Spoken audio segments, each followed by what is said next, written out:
ఆదిలాబాద్ జిల్లా కేంద్రంలోని క్యాంపు కార్యాలయంలో ఎమ్మెల్యే పాయల్ శంకర్ ను హౌస్ అరెస్ట్ చేశారు పోలీసులు. అతన్ని కామారెడ్డి వెళ్లకుండా అడ్డుకున్నారు. బీజేపీ ఎమ్మెల్యే వెంకటరమణారెడ్డిపై దాడి చేసిన వారిపై చర్యలు తీసుకోవాలని డిమాండ్ చేశారు పాయల్ శంకర్. బీఆర్ఎస్ హయాంలో జరిగినట్లుగా ఇప్పుడు కూడా హిందువులపై దాడులు జరుగుతున్నాయని ఆరోపించారు. ఇలాగే దాడులు జరిగితే కాంగ్రెస్ సర్కార్కు ప్రజలు బుద్ధి చెప్తారని అన్నారు. గతంలో 10 ఏళ్లు ఈ రాష్ట్రాన్ని పరిపాలించినటువంటి టీఆర్ఎస్ పాలనలో ఏ రకంగానైతే హిందువుల మీద దాడులు చేస్తే, హిందువులను అవమానపరిస్తే తెలంగాణ రాష్ట్ర ప్రజలు ఆ రోజు టీఆర్ఎస్ పార్టీకి ఏ రకంగా బుద్ధి చెప్పిందో తెలుసు. నిన్న కామారెడ్డి ఎమ్మెల్యే మీద దాడి, బాన్స్వాడలో హిందువుల మీద దాడి, ఈరోజు వందలాది మంది హిందువుల మీద అక్రమంగా కేసులు బనాయించడం, ఎవరైతే ఘర్షణకు కారకులైతారో వారి మీద మాత్రం చిన్న చిన్న కేసులు పెట్టి చేతులు దులుపుకునే ప్రయత్నంలో పోలీసు వ్యవస్థ. ఈ రాష్ట్ర డీజీపీ గారికి చెప్పదలుచుకున్నాం, లా అండ్ ఆర్డర్ కంట్రోల్ అంటే కేవలం హిందువులని మాత్రమే కంట్రోల్ చేయడం కాదు, హిందువుల మీద మాత్రమే అక్రమ కేసులు పెట్టడం కాదు, మిగతా వాళ్ళని కూడా కంట్రోల్ చేస్తేనే మీరు లా అండ్ ఆర్డర్ కంట్రోల్ చేసిన వాళ్ళు అవుతారు.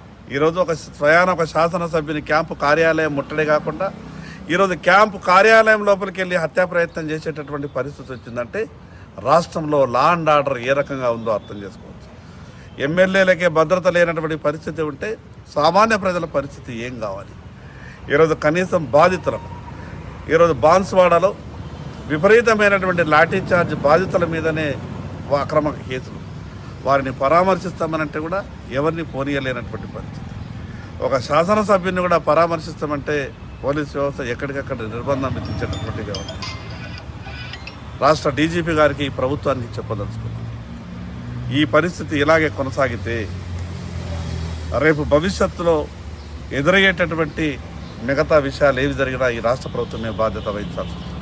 అదేవిధంగా బాన్స్వాడలో జరిగినటువంటి సంఘటన, ఒక వర్గానికి సంబంధించినటువంటి ఒక అనిస్సియా డాక్టర్ ఈరోజు దుర్గామాత పాటలు పెడితే అసలు మీరు దినముల ఈ పాటలు పెట్టడానికి వీలు లేదని ఆర్డర్ ఇచ్చేటటువంటి పరిస్థితి వాడికి ఎవరిచ్చిన అధికారం? అసలు ఎవరి ధైర్యం చూసుకొని ఆ రకంగా రెచ్చిపోతున్నారు?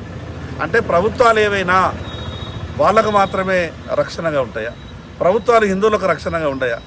పోలీసు వ్యవస్థ హిందువులకు రక్షణగా ఉండదా?